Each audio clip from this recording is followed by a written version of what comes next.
Bismillahirrahmanirrahim. Alhamdulillahirabbil alamin. Wassalatu wassalamu ala sayyidina Muhammadin nabil qasimil amin wa ala alihi wa sahbihi ajmain. Qalu subhanaka la ilma lana illa ma 'allamtana innaka antal alimul hakim. Amin. Amin. Allahumma ighfirlana hikmatak wa anshur alaina rahmatak wa anzil alaina barakatak. Walbisna libasak wa afiatik wa 'allimna min ladunka ilman nafi'an. Mutaqabbalan bi rahmatika ya arhamar rahimin. Bismillahirrahmanirrahim. Qala Syekh al-alim al-fadil as-salim bin Sunan al-Hadrami asy-Syafi'i rahimallahu taala wa nafa'ana wal muslimin wa amadna bi madadihi wa anwarihi wa asrarihi fid dharain amin. Bismillahirrahmanirrahim. Faslun. Sekarang kita membahas dalam menjelaskan semua perkara yang wajib, yaitu bentuk iman. Iman yang artinya kita percaya, itu iman. Iman itu dari bahasa Arab, artinya kita percaya. Arkanul iman. Adapun kata-kata percaya itu bukan masalah lisan, bukan, tapi urusan hati. Karena dalam Islam ada bentuk-bentuk, yaitu kelakuan zahir, ada bentuk-bentuk kelakuan batin. Adapun kita bicara iman, yaitu artinya kita bicara seputar hati. Percaya itu urusan hati, suka itu urusan hati, benci itu urusan hati.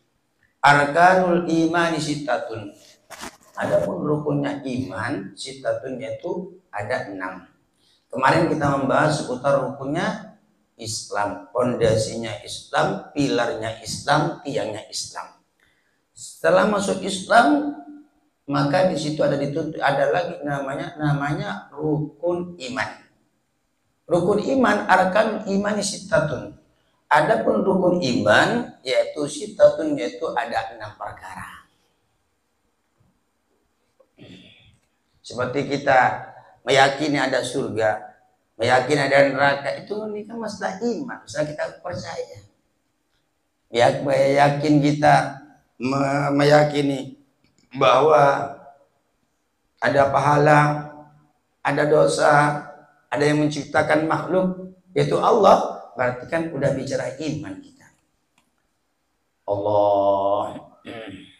Arkan iman sittatun. Rukunnya iman yaitu ada 6. Yang pertama antumina. Adapun yang pertama yaitu kita harus beriman. Harus percaya billahi, yaitu percaya kepada Allah, bahwa semua yang diciptakan itu dikarenakan, yaitu ada yang menciptakan. Siapa yang menciptakan? Yaitu Allah Subhanahu wa ta'ala. Kita tidak bisa bergerak kecuali digerakkan oleh Allah. Kita tidak bisa bernapas kecuali kita dikasih napas oleh Allah. Jantung kita tidak akan bisa berdetak. Kita nggak bakal punya rezeki kecuali diberi rezeki oleh Allah Subhanahu wa ta'ala.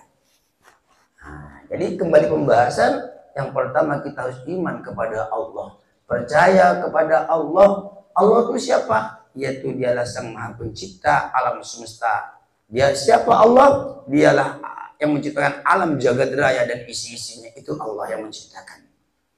Yang pertama antumina billah, yaitu harus percaya kita bahwa ada Allah Subhanahu wa ta'ala. Iman kepada Allah, percaya kepada Allah kita.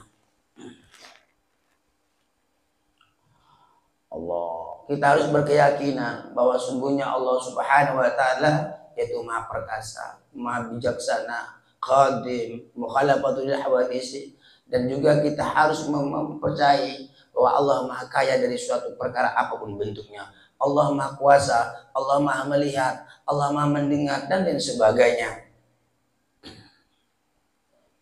Allah.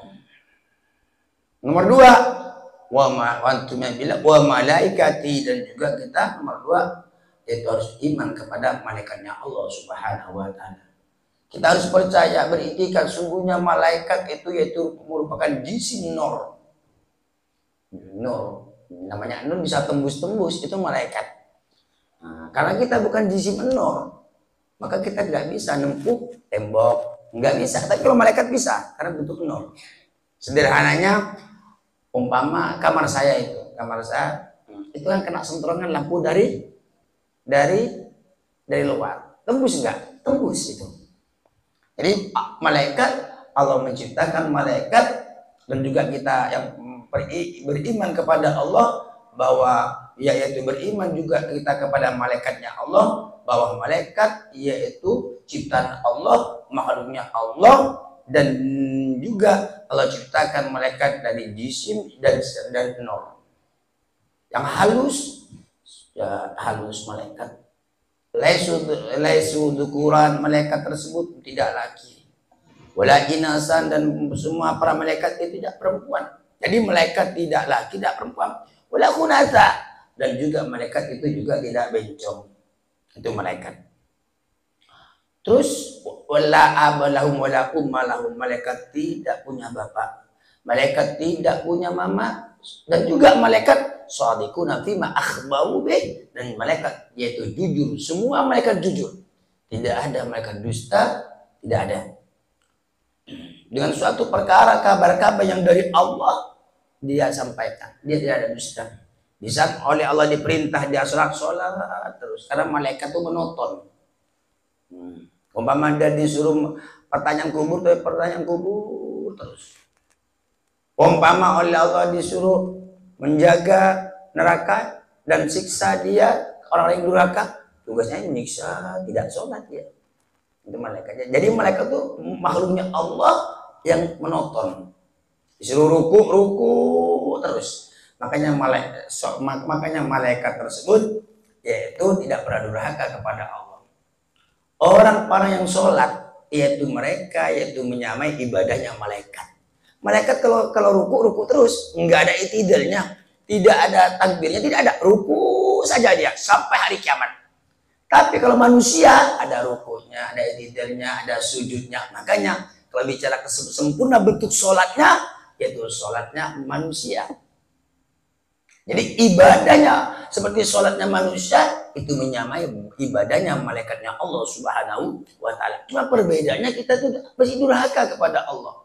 Kalau malaikat tidak ada malaikat itu durhaka, tidak ada malaikat yang durhaka kepada Allah, tidak ada malaikat yang maksiat.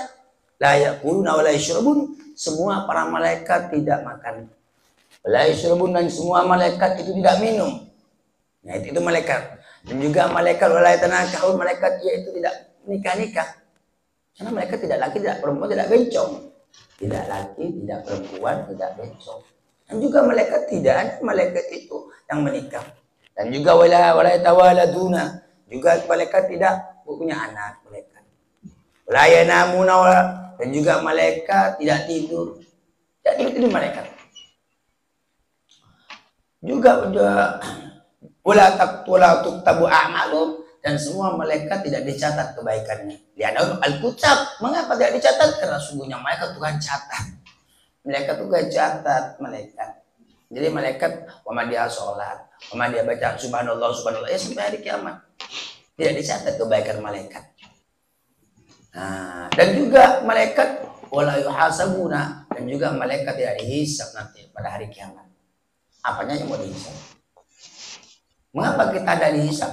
Karena kabar kebaikan dan keburukan kita dicatat. Makanya ada hisab, ada perhitungan amal buruk baik manusia. Kalau malaikat tidak ada, apanya yang mau dihisab? Tidak ada. Karena malaikat tukang hisab. La tuzanu a'maluhum, dan juga tidak ditimbang kelakuan malaikat. Karena mengapa? Karena malaikat tidak ada kebaikan, tidak ada dosa-dosanya. Dan juga malaikat uyusyaruna ma'al jinni wal insi, juga malaikat akan digiring membawa uyusyaruna ma'al jinni wal insi, dan juga malaikat akan dikumpulkan bersama jin dan manusia. Nah, juga malaikat ada memberi syafaat, bisa menolong kepada orang-orang yang durhaka dari anak-anaknya Nabi Adam. Itu malaikat. Kita itu malaikat. Di salah satu yang beri syafaat pertolongan nanti itu malaikat.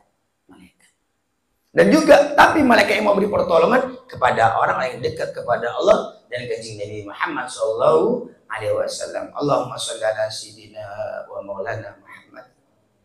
Jadi di saat dia nanti di akhirat, Allah kumpulkan dengan jin, Allah kumpulkan dengan manusia juga.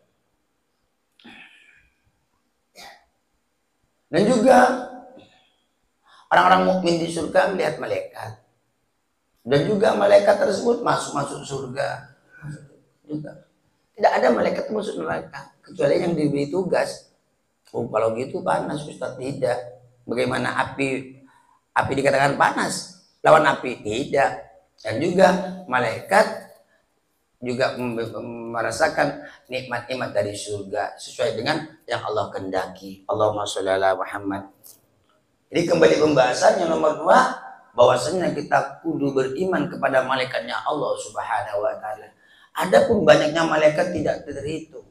Cuma Allah yang tahu. Apakah 100, 200, 1 juta, 1 triliun? Tidak tahu, karena saking banyaknya malaikat, cuma Allah yang tahu. Malaikat itu lebih banyak daripada manusia. Malaikat lebih banyak daripada manusia. Hitungan malaikat, jumlahnya malaikat tidak ada yang tahu, cuma Allah Subhanahu wa taala yang tahu. Tidak tahu. Cuman yang wajib kita ketahui itu malaikat ada 10, seperti Munkar, Nakir, Ridwan, Malik dan sebagainya. Atid, Raqib. Yang wajib kita ketahui dan kita ketahui nama-namanya, yaitu ada 10. Adapun jumlah keseluruhan malaikat, yaitu tidak ada yang tahu, cuma Allah Subhanahu wa taala yang tahu. Nah, seperti malaikat juga malaikat itu ada panglimanya, ada ketuanya. Kan banyak malaikat ini. Tidak tahu hitungannya, cuma Allah yang tahu. Adapun bilangannya, hitungannya, cuma Allah yang tahu. Nah, setiap di neraka bukan cuma malaikat Malik. Malaikat Malik itu punya bala tentara. Malaikat juga jadi namanya malaikat Zabaniyah. Satu-satu orang di saat masuk ke neraka, maka itu ada malaikat yang membanting-banting 10 malaikat.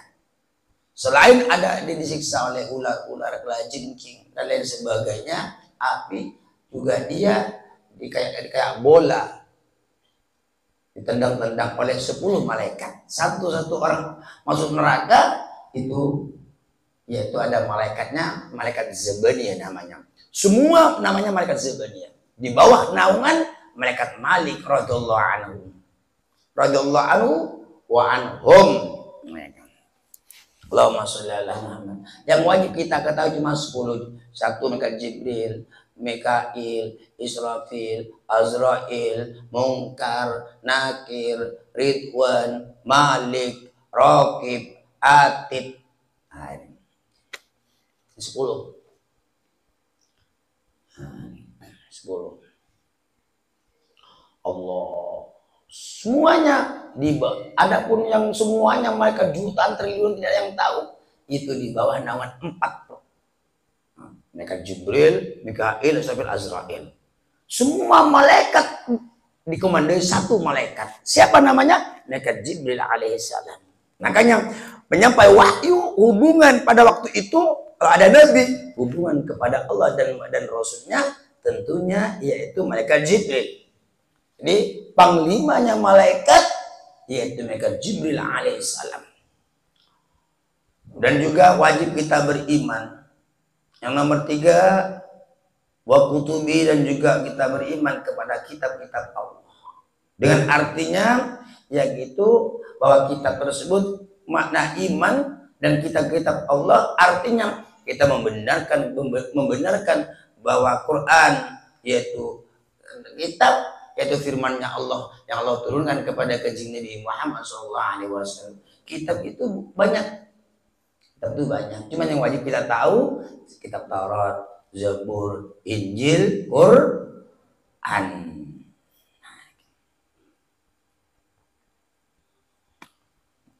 Allah juga wajib kita beriman, wajib kita percaya seperti Nabi Ibrahim itu ada kitabnya juga.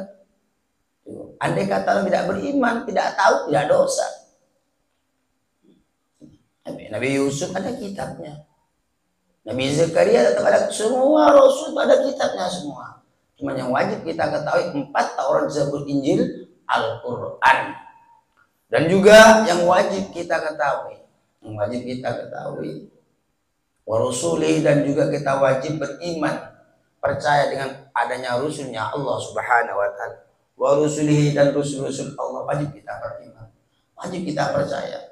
Rasul itu ada 25, Nabi itu lebih daripada itu. Kalau Nabi belum tentu Rasul, tapi tidak Rasul, tapi kalau Rasul pasti Nabi. Seperti Nabi Yesus, itu kan Nabi, tapi bukan Rasul. Ya, yang wajib kita ketahui, Nabi itu ada 25. Nabi Adam, contohnya Nabi Zakaria, Nabi Yunus, Nabi Nuh, Nabi Idris, Nabi Ibrahim, Nabi Yasa, Nabi Ishak, Nabi Yakub, Nabi Ismail, Nabi Soleh, Nabi Ayub, Nabi Harun, Nabi Musa, Nabi Syuaib, Nabi Daud, Nabi Hud, Nabi Hud, Nabi Yusuf, Nabi Lut, Nabi Ilyas, Nabi Dzulkifli, Nabi Yahya, Nabi Sulaiman, Nabi Isa, dan juga Nabi Kanjeng Nabi Muhammad sallallahu alaihi wasallam. 35. Jadi kita harus beritikad, kita harus beriman, berkeyakin bahwa ada makhluknya Allah yang namanya Rasul. Juga wajib kita beriman sebagai orang-orang mukmin wabil yaumil akhir, dengan adanya hari terakhir. Mengapa bukan hari terakhir, hari kiamat maksudnya, bahwa setelah itu tidak ada hari lagi. Tidak, makanya dinamakan yaumul akhir, hari yang terakhir. Karena kalau di akhirat itu monoton, tetap saja. Umpama gelap, umpama neraka gelap selama-lamanya. Surga ceria-ceria, terang-terang terus selama-lamanya. Makanya hari kiamat bisa dinamakan yaumul jaza, hari kiamat juga bisa dinamakan yaumul akhir. Mengapa kiamat kok bisa dinamakan yaumul jaza? Karena hari pembalasan. Orang-orang yang beruntung, orang-orang yang beruntung yaitu Allah masukkan ke surga. Orang-orang yang tidak beruntung, orang yang celaka, orang-orang yang celaka, Allah masukkan ke nerakanya Allah Subhanahu wa Ta'ala. Makanya hari kiamat bisa dikatakan yaumul jaza atau yaumul jaza, hari pembalasan dari Allah Subhanahu wa Ta'ala. Dan juga hari kiamat juga bisa dinamakan yaumul akhir atau yaumul akhir, hari yang terakhir. Mengapa kok bisa dinamakan hari yang terakhir? Karena tidak ada hari lagi setelah itu, tidak ada. Nah, juga orang-orang muslim, wajib bagi kita yaitu beriman bahwa ada hari kiamat. Dengan beriman yaitu dengan adanya hari yang terakhir. Begitu di saat kita beriman kepada hari yang terakhir, maka kita juga beriman, kudu beriman dengan berhubungan dengan hari yang terakhir, yang dengan adanya hari kiamat. Contohnya seperti adanya perkumpulan manusia, itu kan di hari kiamat nanti di padang mahsyar. Juga adanya hisab, adanya pembalasan, adanya surga, adanya neraka. Itu kan di hari kiamat. Di saat kita wajib beriman kepada hari kiamat, maka apa yang berhubungan dengan hari kiamat, kita wajib juga harus percaya. Saya kan tidak bisa seperti sekarang, masa kita bisa masuk surga atau neraka? Tidak, karena belum mati. Kalau toh mati kita masih dikubur. Dikubur menemukan nikmat-nikmat kubur atau siksa-siksa kubur. Belum ending, belum terakhir, belum poin daripada kehidupan manusia. Kehidupan manusia yaitu nanti di akhirat. Karena di dunia setelah itu kita mati. Wafat kita. Setelah itu, setelah mati masih dalam kubur. Hidup lagi kita di sana, roh kita. Untuk menerima siksa kubur ataupun nikmat-nikmat kubur dari Allah Subhanahu wa Ta'ala. Tapi belum masuk surga. Nunggu hari kiamat, di saat kiamatlah baru adanya proses penentuan surga-surga, neraka-neraka. Makanya semoga kita selamat dari nerakanya Allah. Amin. Allahumma amin. Dan yang terakhir wabil qadari, dan juga dengan keputusan Allah. Qadar itu ketentuan dari Allah. Nomor 6, kita harus percaya dengan adanya qadar, ketentuan dari Allah Subhanahu wa Ta'ala. Khairihi, baiknya, contoh seperti ada orang sholat, orang bersolawat, orang ngaji, itu kan perkara yang baik. Wa khairi wa syari, dan jelek minallahi ta'ala, sungguhnya pada hakikatnya kembali kepada Allah Subhanahu wa taala. Makanya kita banyak-banyak berdoa semoga oleh Allah mentakdirkan kita yang baik sehingga husnul khatimah. Karena pada hakikatnya kita yaitu merupakan hambanya Allah yang lemah, tidak bisa apa-apa kita ini. Tidak bisa apa-apa. Yang meremot langsung yaitu Allah Subhanahu wa taala. Semoga kita ini ditakdirkan husnul khatimah, beriman kepada Allah sampai kita mati, beriman kepada Kanjeng Nabi, ikut bendera sehingga kita ada di benderanya Kanjeng Nabi Muhammad SAW. Baik yaitu yang baik, yang manfaat, yang jelek-jeleknya, yang taat, yang maksiat, manfaat ataupun bahaya, manis ataupun pahit, pada hakikatnya itu tidak lepas dari qada dan qadarnya Allah, takdirnya Allah Subhanahu wa taala. Tapi harus kita berusaha. Contoh begini, umpama Sukron ngaji terus tiba-tiba tidak tahu-tahu baru kembali ke qada dan qadarnya Allah. Ngaji dulu. Umpama Jono beda. Tak ngaji Jono. Umpama Bang Thohir usaha udah mati-matian, belum kaya-kaya, itu baru kembali ke qadarnya Allah, takdirnya Allah. Itu maksudnya. Usaha dulu, kalau toh seumpama sampai dan tidaknya tetap kembali qada dan qadarnya Allah. Mau Ustaz Rizal mau cari istri, cari dulu. Ketemu dan tidaknya itu urusan Allah, baru kita kembali yaitu kepada Allah Subhanahu wa taala. Ingat, makhluk hanya bisa berusaha, berencana, tetap keputusan dan ketentuan tidak lepas dari Sang Maha Tunggal, Sang Maha Perkasa, Sang Maha Hakim yaitu Allah Subhanahu wa taala. Wallahu a'lam bishawab.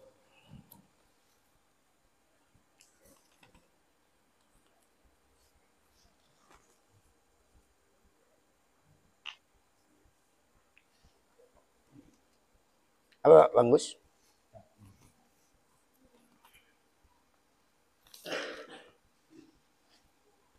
Bismillahirrahmanirrahim. Qala al-Imam Zurnuji rahimallahu taala wa nafa'ana wal muslimin wa amadana bi madadihi wa anwarihi wa asfarihi bid dharain amin. Insyaallah pengajian yang akan datang kita malam Sabtu. Karena setelah pengajian saya mau ke Pontianak. Siangnya saya nerbang. Insyaallah. Untuk pengajian yang akan datang insyaallah kita malam Sabtu. Setelah pengajian saya ngajak Ridwan, semoga sehat supirnya. Oh ini memang supir saya, ini kan nambah hilang bayar. Aslinya Ridwan supir saya itu. Di masalah kendaraan, ya hubungan Bang Sudin, Umar. Sama mereka sendiri. Insyaallah malam Sabtu saya nginep Pontianak kalau sehat. Kalau sehat insyaallah berangkat setelah pengajian. Harusnya Pontianak biar tak lesoh, biar minta capek. Insyaallah. Besok malam juga saya keluar kota karena jadwal di Sungai Rasau kitab itu. Udah sampai orang Sungai Rasau di telepon. Insyaallah saya berangkat besok malam. Kalau nggak ada halangan satu malam. Karena besok Ustaz Ahmadi datang. Besok penerbangan terakhir. Ustaz Ahmadi bisa datang. Bisa jadi saya bawa, bisa jadi saya tinggal dulu. Ustaz Ahmadi. Oh, insyaallah. Jadi satu minggu ini saya keluar 2 kali. Insyaallah pengajian Sungai Rasau. Setelah itu saya langsung terbang lagi saya. Hari Sabtunya insyaallah paling lama saya dua hari paling lama ini. Doakan semoga sehat, jauh dari bala musibah, hidup kita barokah, husnul khatimah, amin Allahumma amin. Bismillahirrahmanirrahim. Qala Abu Hanifah, betul bagus. Qala Abu Hanifah rahimahullah taala berkata Imam Abu Hanifah yang dinamakan Imam Hanafi bisa dikatakan yang itu Imam Abu Hanifah. Seperti di Mekah itu pada umumnya yang banyak Imam Hanafi. Ada juga Imam Maliki seperti Syed Muhammad Alawi Al-Maliki. Syed Ahmad itu matanya mazhab Maliki. Qala Abu Hanifah, berkata Imam Abu Hanifah, yaitu Imam Hanafi rahimahullah. Semoga Allah belas kepada Imam Abu Hanifah atau Imam Hanafi. Berkata beliau li ashabi kepada sahabatnya ataupun santrinya, sahabat maksudnya santri. Li ashabi kepada santrinya Imam Abu Hanifah atau Imam Hanafi. Apa kata beliau? Addimu amaikum wasiu akmamakum wa innama qala dzalik la yustakhaffa bil ilmi wa ahlihi. Addimu, agungkanlah, muliakanlah sampean amaimakum, yaitu dengan surban-surban kalian. Kalau sampean sering ngajar walaupun sampean tidak haji pakai surban. Itu lebih-lebih udah haji pakai surban. Sampai seorang itu pernah menegur santri. Yang ditegur tuh santri Kalimantan Barat, Haji Tobroni dulu yang itu kan pernah haji. Haji Tobroni itu pernah haji. Apa kata beliau? Pakai surbannya, walaupun disimpan di atas, maksudnya tidak begini. Pakai surbannya. Gitu. Pahalanya besar pakai surbannya. Jangankan orang yang orang yang pernah haji, orang tidak pernah haji di saat sholat sunnah hukumnya pakai surban. Apalagi udah pernah haji itu lebih-lebih orang yang punya ilmu. Jadi umpama Umar malas pakai gini simpan aja di sana mau sholat di atas kepalanya langsung. Itu dulu Cito Brownie itu ditegur sama mana surbannya pakai, walaupun disimpan di kepala aja, saking besarnya pahalanya orang pakai surban. Makanya dulu walaupun saya belum haji, saya pakai surban. Lebih-lebih saya ngajar. Ini maksud saya ikut perkataan Imam Abu Hanifah. Jadi sepantasnya bagi orang yang pengajar agama, jangankan dia tidak haji, walaupun dia jangankan dia haji, tidak haji, lebih wibawa, lebih muliakan ilmunya Allah pakai surban. Jadi Bang Sudi kalau mau sholat surban. Ya siapa saja lah, bukan hanya saja Bang Sudi, siapa saja jaga itu. Kelakuan sunnah ini kalau ditumpuk-tumpuk pahalanya besar. Makanya Mbak siwak, kita ingat cepat kita siwak. Ini pahala yang besar di sisi Allah Subhanahu. Pahala yang besar di sisi Allah Subhanahu wa taala. Ini addimu amaikum. Pernah Imam Hanafi berkata kepada santrinya, apa kata beliau? Addimu amaikum wasiu akmamakum, agungkanlah sampean semua dengan pakai surban. Pakai surban. Bisa sampean mengaji kitab, enggak masalah sih pakai surban. Umpama sampean ngajar, enggak masalah. Karena memuliakan ilmunya Allah, karena yang dipegang, yang didengarkan, yang dibicarakan yaitu ilmunya Allah Subhanahu wa taala. Maksudnya memuliakan ilmu. Cuman terkadang kan kita tidak biasa saja. Makanya au itu bi amalis shalihat. Biasakanlah kelakuan-kelakuan yang baik-baik. Biasakanlah kelakuan tersebut yang baik-baik. Kalau dari kecil, dari siwak, dari surban kan ini sederhana. Mau sampai malu yang mau ke masjid dikarenakan sampai tidak haji, tidak umroh umpama, ya udah di rumah sampai aja Tuhan sama istrinya ngimain pakai surban. Karena orang sholat 2 rakaat yang pakai surban, sabdanya kanjeng Nabi Muhammad SAW, sunnah itu lebih baik dan pahalanya 70 dibandingkan orang yang tidak pakai surban. Ridwan pakai surban sholat sunnah 2 rakaat. Syukron tidak pakai surban, itu pahalanya syukron dapat 1, Ridwan dapat 70 lipatan paling sedikit. Makanya kalau Bang Sudin itu malu yang pakai surban, ya udah kalau sholat di rumahnya kah, tahajudnya kah. Jadi tahajud 2 rakaat itu lebih baik, lebih utama 70 kali daripada yang tidak pakai surban. Ini apa? Kok bisa seperti ini? Inilah ilmu. Kalau kita tahu tuh bisa melipatkan pahala. Jadi ilmu merupakan cahaya bagi orang-orang yang seumpama syukron tidak punya ilmu, sholat sunnah, tahajud 2 rakaat 2 rakaat sampai 70 kali, tapi bisa dikejar oleh pakai orang dengan orang bisa dikejar bagi orang yang punya ilmu dengan 2 rakaat saja. Padahal suka 20 rakaat, 70 rakaat. Tidak pakai sulban, tapi bisa dikejar oleh orang alim dengan 2 rakaat saja. Allahumma sholli ala Muhammad. Makanya pantas Rasulullah pernah bersabda, naumul alimi khairu min ibadatil jahil. Naumul alimi, adapun naumul alimi, tidurnya orang-orang alim, khairu min ibadatil jahil, yaitu lebih baik dari ketimbangnya ibadahnya orang-orang yang tidak punya ilmu.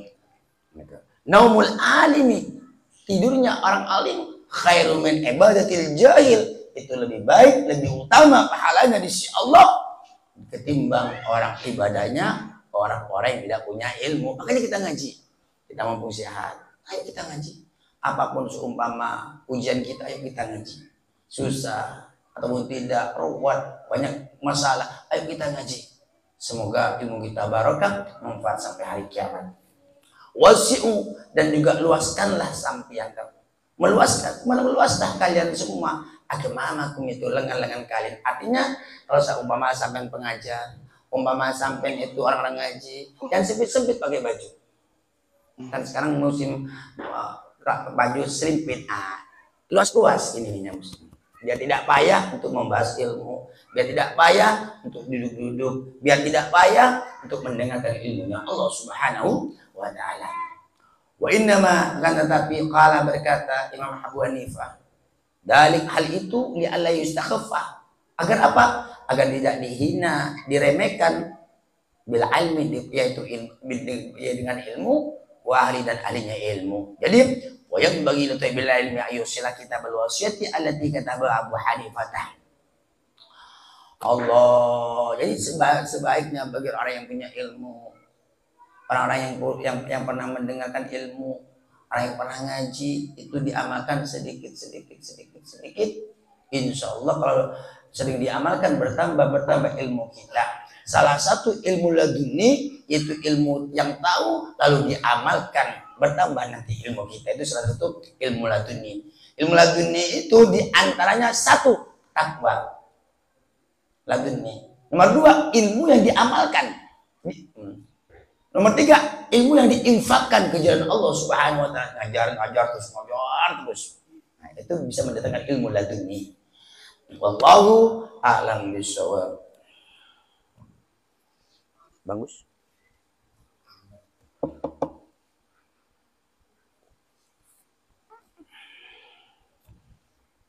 Bismillahirrahmanirrahim. Qala al-'allama Asy-Syaikh Abdullah bin Husain bin Tayyib bin Muhammad bin Hashim Ba'alawi rahimallahu ta'ala wa nafa'ana wal muslimin wa madana bi madadihi wa anwarihi wa asgharihi fid dharain. Amin.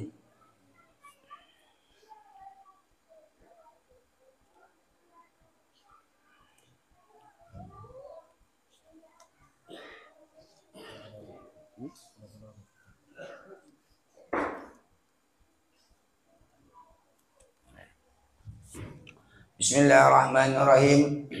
Wa man mata fi qitalil kufar bisababihi kufina fi thiyabihi fa illam takfi zida 'alaiha wa dufina wa la yusalu wa la yusalla 'alaihi. Wa man mata fi qitalil kufar, barang siapa yang mati, wafat, meninggal berperang bersama orang-orang kafir, bisa babihi, lalu matinya bisa babi sabab perang.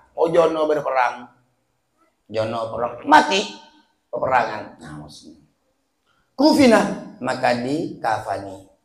Buntu maksudnya. Kufina, maka dikafani fitia di dalam pakaiannya. Udah nggak boleh dilepas tuh pakaian jono itu. Umpama jono yang berperang pakai baju merah, ya udah buntu bernabi merah nih dia. Dikafani, nggak boleh dilepas. Itu jadi saksi nanti di sisi Allah Subhanahu wa ta'ala.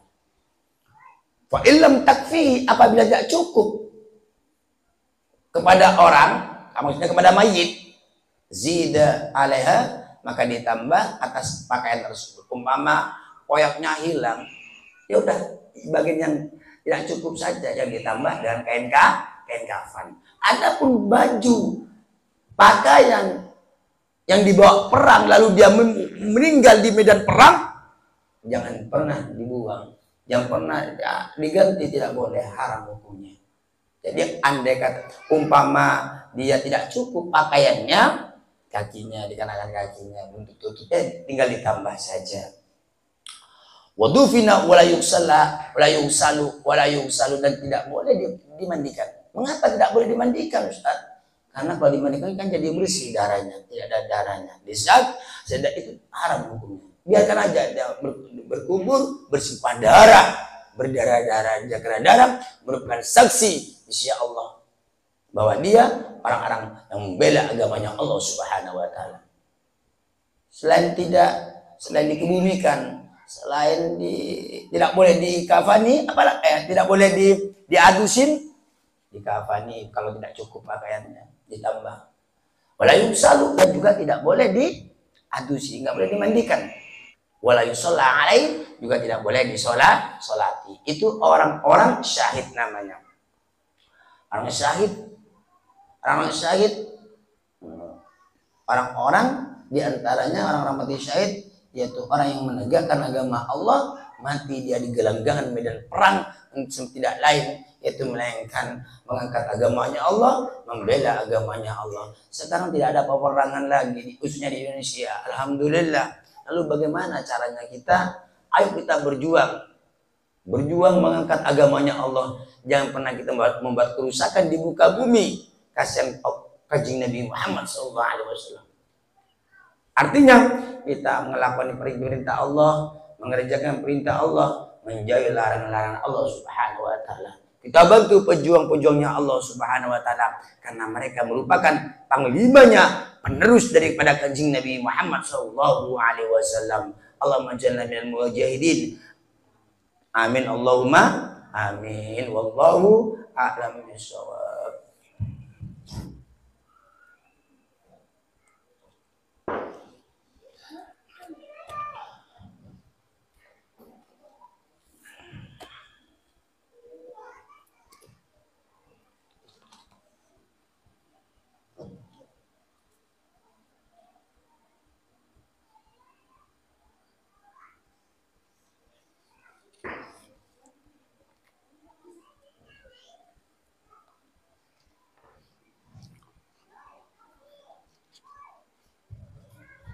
Bismillahirrahmanirrahim. Qala Syekh Al-Imam Abdurrahim bin Ahmad Al-Qadhi rahimallahu taala wa nafa'ana wal muslimin wa madana bi madadihi wa anwarihi wa sarihi fid dharain. Amin. Bagus.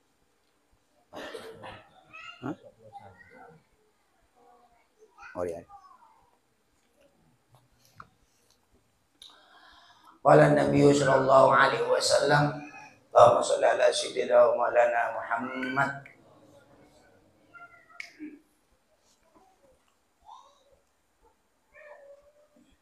Fa wallahi, Rasulullah bersabda, fa wallahi ma yatakallamul qaumu ba'da bi kalimatin wahidatin wa ma kana ba'da dzalik illa zafirun wa syaikun fin nar wa aswatum tushdu aswatal hamir awwaluha zafirun wa akhirah syahikun.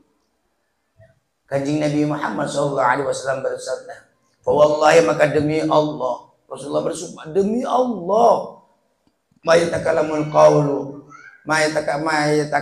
qaumu, tidak berbicara, ta'abu debu, ma yatakallamul qaumu, tidak berbicara, yaitu suatu kelompok, suatu kaum, ba'da, setelah Allah berfirman apa? Ikhsau fiya wala tukallimun. Dan orang-orang neraka minta tolong, manggil Allah. Bisa kata Allah, apa kamu ngomong terus orang-orang neraka? Dan dia majak, rasakan tuh neraka. Setelah itu orang neraka tidak ada yang ngomong satu kalimat, satu patah pun tidak ngomong. Wa ma kana ba'da dzalik, tidak terjadi setelah itu illa zafirun, kecuali apa macam ada rek di sana apa gitu? Ada rek. Orang-orang yang neraka nih, Kang. Apa gitu? Bahasa apa gitu? Nikah. Zafir nikah kita.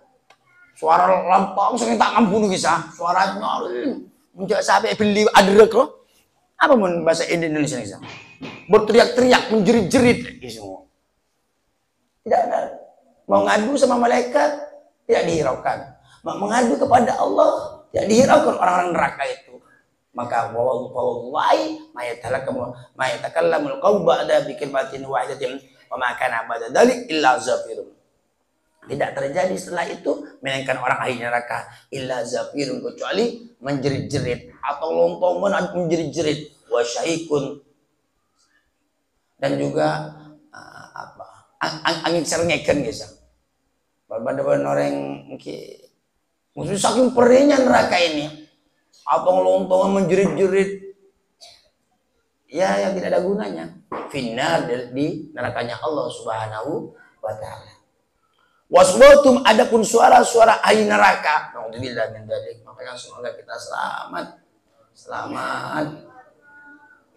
Matinya kita Islam dengan membawa iman. Waswatum, adapun suara-suara ahli neraka, tusbihu aswatal hamir, yaitu kayak suaranya hemar. Saking ada cereten semua. Saking orang tolongan kayak sapi dipotong. Juga apa lagi? Suaranya orang neraka itu laksana suaranya himar. Suaranya hewan, saking tak mampunya. Awwaluha zafirun wa akhiruha asyahikun. Pertama suara tersebut yaitu menjerit-jerit. Setelah itu saking sudah tidak ada suaranya, ngak-ngek. Saking umpama Jono diinjak-injak pertama kan ada suara, kan? Ada suara. Setelah tidak mampunya suara ngek. Dia coba apa yang memberi Jono pas toilet ke Jumar. Nyek-enyek nyek-enyek. Mungkin pertama aja seperti suara itu tak ini. Padahal tak mampu lah akaletoyan ngek. Ku tak ada coba aja. Lo berarti. Mari ngaji to aja. Beda. Karena Nabi ngaji. Jadi orang neraka tuh luar biasa. Ya Allah, mantar selamat dekat kita lagi. Semoga kita selamat oleh Allah. Wallahu a'lam bishawab.